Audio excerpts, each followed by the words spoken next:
안녕하세요. 글로벌TV 신랑학교입니다. 오늘은 구독자님이 요청을 하셔서 베트남 국제결혼 비용과 절차, 아는 만큼 설명을 드리겠습니다. 베트남 국제결혼은 업체에 지불하는 비용 말고도 개인 일정으로 재입국하는 비용까지 생각하고 진행하셔야 합니다. 가령 결혼서류 또는 전통결혼 때문에 다시 베트남에 입국하는 일정이 있기 때문에 업체에 들어가는 비용 그리고 개인 일정으로 소비되는 비용 두 가지를 모두 고려하셔야 됩니다. 국제결혼중개업체에 들어가는 비용은 업체마다 다르지만 일반적으로 한 1200만 원에서 1500만 원 정도 사이에 형성이 되어 있는 것 같습니다. 그러면 그 비용들이 왜 차이가 나느냐? 대부분 항공권과 신부 한국어 교육 비용, 이 두 비용의 포함 여부에 따라서 대부분 비용 차이가 발생을 합니다. 요즘 트렌드가 항공권 비용이 빠지고 신부 한국어 교육 및 기숙사 비용이 포함돼서 대체적으로 항공권 비용은 신랑이 부담하고 신부 한국어 교육 관련 비용은 업체에서 부담하는 쪽으로 방향이 흘러가고 있고요. 그 외 베트남 여성과의 결혼 이후에 현지에서 성혼 지참금과 기타 비용으로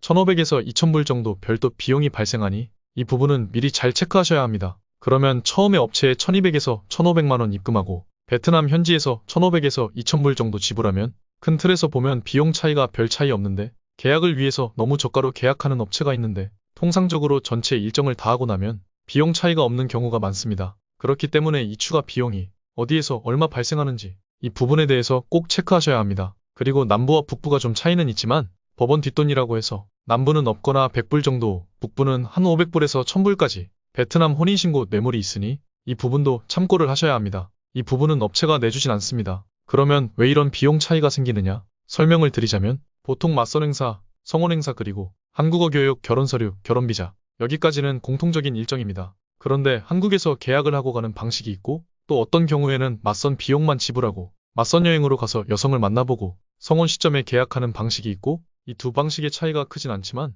계약 시점이 어디냐에 따라서 전체 비용이 약간씩 달라지는 것도 사실입니다. 한국에서 계약을 하고 가는 경우에는 적어도 한 20-30%의 비용을 지불하고 가기 때문에 항공료가 포함이 되어 있는 경우가 많고요. 그리고 맞선 비용만 지불하고 가는 경우에는 대부분 항공료가 포함이 안 되어 있습니다. 그렇다 보니 비용 차이가 날 수밖에 없고 그 다음에 결혼 서류를 준비하거나 또 베트남 현지 일정에 따라서 공식 일정과 개인 일정이 있는데 이 개인 일정에 대한 비용의 포함 여부에 따라서 비용 차이가 발생합니다. 대표적으로 처가 방문 비용이나 2차 방문 비용이 업체 비용에 포함되어 있는 경우도 있고요. 그렇지 않은 경우도 있고요. 그렇기 때문에 나중에 국제결혼 행사 일정이 모두 끝나고 나면 비용적인 편차가 없다는 겁니다. 왜 국제결혼 진행에 들어가는 비용과 절차가 비슷하기 때문에 그렇습니다. 그러면 한 100만 원 정도 차이 나는 것 같아요. 그 100만 원도 북쪽에서 하느냐 남쪽에서 하느냐에 따라서 물가 차이 때문에 발생하는 겁니다. 그러면 다시 한번 정리해서 알려드리겠습니다. 1. 항공료를 내주는 곳도 있고 그렇지 않은 곳도 있습니다. 2. 처가 방문 비용이 포함되어 있거나 그렇지 않은 경우도 있고요.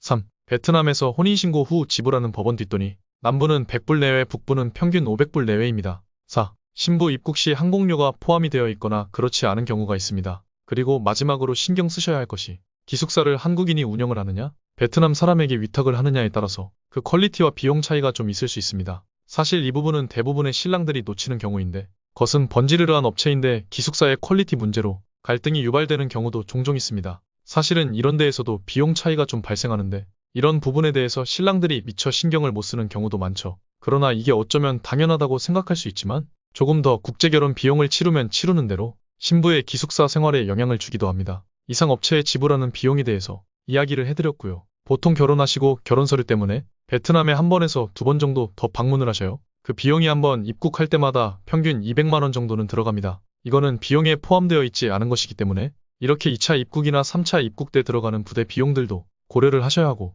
전통결혼 일정 그리고 그에 따르는 지참금과 폐물까지 고려하면 통상적으로 3번 정도 베트남에 입국하는 경우가 많습니다. 그렇다 보면 이래저래 해서 한 돈 1000만 원은 우습게 쓰게 됩니다. 그러면 비용 정리를 한번 해보겠습니다. 업체에 1200만 원을 지불하든 1500만 원을 지불하든 맞선 행사, 성혼 행사, 결혼서류, 한국어 교육, 결혼비자 이 부분까지 공식 일정으로 들어가는 비용은 한 1500만 원 내외인 것 같습니다. 왜 그러냐면 계약 비용이 좀 적은 업체들은 항공료나 기숙사 비용 등이 현지 옵션으로 빠져있는 경우가 많고요. 그러면 1500만 원에 진행하는 것과 별 차이가 없기 때문에 국제결혼중개업체의 비용 차이에 따른 변별력은 그다지 의미가 없는 경우가 많다는 것입니다. 즉 국제결혼 진행 절차에 따라서 세부 옵션들이 포함되어 있느냐 그렇지 않느냐에 따라서 표면적으로 비용 차이가 발생하는 것처럼 보이지만 통상적인 전체 진행 비용으로 봤을 때는 업체 비용으로 1,500만 원 그리고 개인 일정과 전통결혼으로 적어도 1,000만 원 이상 생각하시고 진행하시는 것이 맞는 것 같습니다. 그 외 신부 용돈이나 선물 그리고 처가에 사람 노릇하는 비용까지 감안하면 대략 현재 기준으로 전체 비용을 3,000만 원 내외 생각하시고 국제결혼을 진행하시는 것이 맞는 것 같습니다. 다시 한번 정리를 해드리면 중요한 거는 제가 볼 때 이것 같아요. 어차피 들어가는 비용은 과정이 비슷하기 때문에 비슷하게 들어가게 되어 있습니다. 그렇다면 국제결혼중개업체의 변별력은 비용으로 계산할 수 없습니다. 그러면 그 국제결혼중개업체가 가진 시스템이 어떤 시스템을 가지고 있는지 잘 파악을 하셔서 구독자님들에게 맞는 방식으로 선택을 해서 진행을 하시면 되는 문제입니다. 전반적으로 이런 시스템이기 때문에 베트남 국제결혼의 비용과 절차에 대해서 잘 알고 하시는 것도 중요합니다. 이상 베트남 국제결혼의 비용과 절차를 설명해드렸고 오늘 이야기는 여기까지 하겠습니다. 감사합니다.